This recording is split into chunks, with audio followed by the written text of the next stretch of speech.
It's cool how the Lord gives you stuff right when you're about ready to get up. Okay, here we go. Okay, this is just going to be from 4 years ago, okay? But I started my Celebrate Recovery journey almost 4 years ago. My sobriety birthday is 8/15/18, August 15th. I started drinking when I was 12.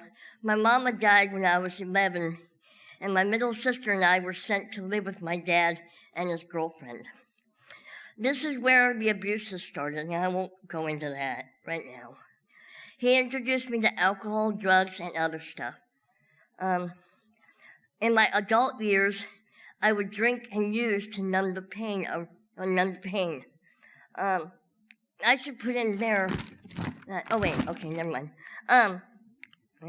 Numb the pain. Around 4 years ago, I was rushed to the hospital with a failing liver. I was given 24 hours to live. That scared me because I was a Christian who was not living a godly life. I met with a liver transplant doctor, and he gave me a court card, something to sign proving my sobriety. That is when I started coming back to CrossRoads and going to Celebrate Recovery.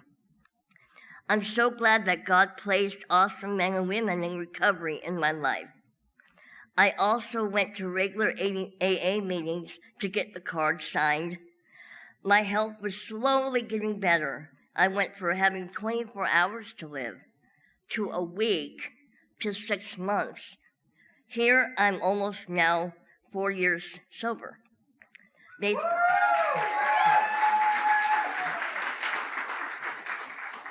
thought I had cirrhosis and Hep B. Sorry. Let's see. I should say that I did get saved when I was 15, and my dad hated it. I finally found someone who loved me, and that won't, make fun of me or do anything, and that was God. And someone led me to the Psalms 139. You made all the delicate inner parts of my body and knit me together in my mother's womb. Thank you for making me so complex. Your workmanship is awesome, how well I know it. And it says here that I am uniquely and wonderfully made and not a mistake. Where am I? Okay. I'm so sorry. Here we go. All right. Hep B. Okay. God had other plans. Okay. Let's get back to it. I started growing, getting a sponsor, participating in step studies, working the 8 principles based on the Beatitudes and the 12 steps with some amazing women in recovery. I was also learning how to let go of other hurts, habits, and hang-ups.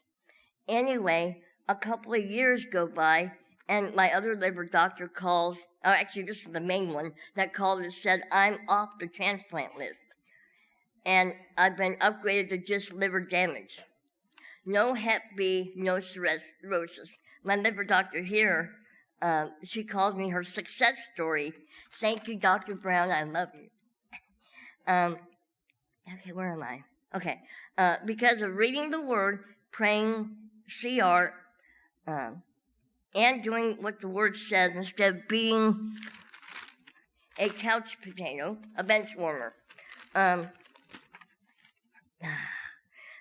learning to be of service to people. I'm learning how to get out of myself. Let God, take the reins. Stop trying to do things, on my own. And I'm learning how to have an ear, have a hug to someone who needs it.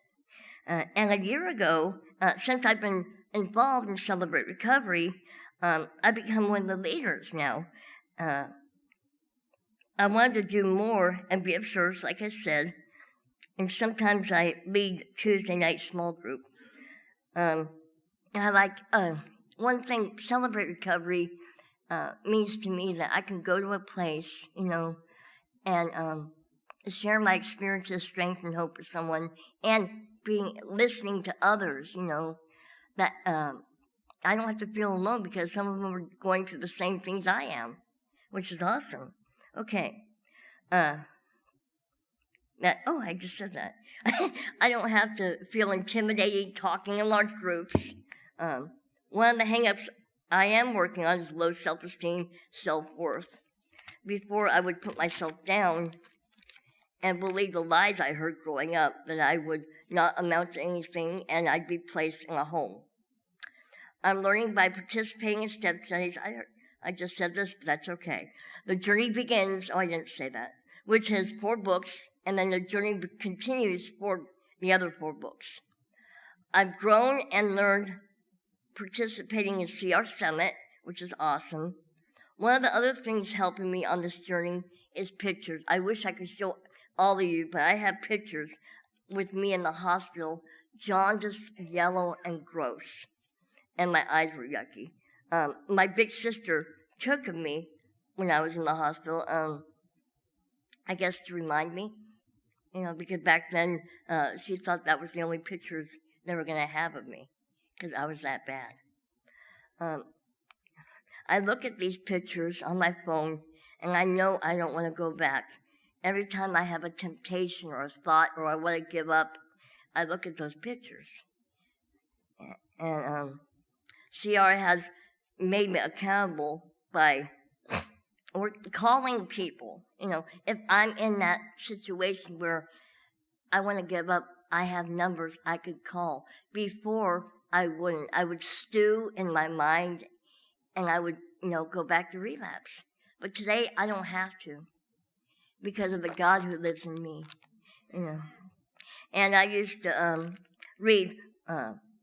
I do read Romans 7, where it talks about I do the things I don't want to do, And I used to, when I was still in my addiction, I used to read that and, say, man, I wish I could stop.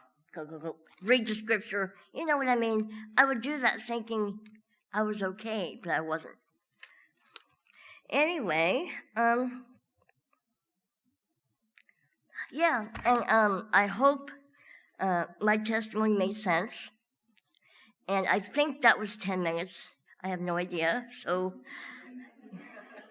if you have any questions, come talk to me. I love you guys. And please don't be afraid. If, we don't judge. We love. And just come as you are. Because we love you and I love you. God bless.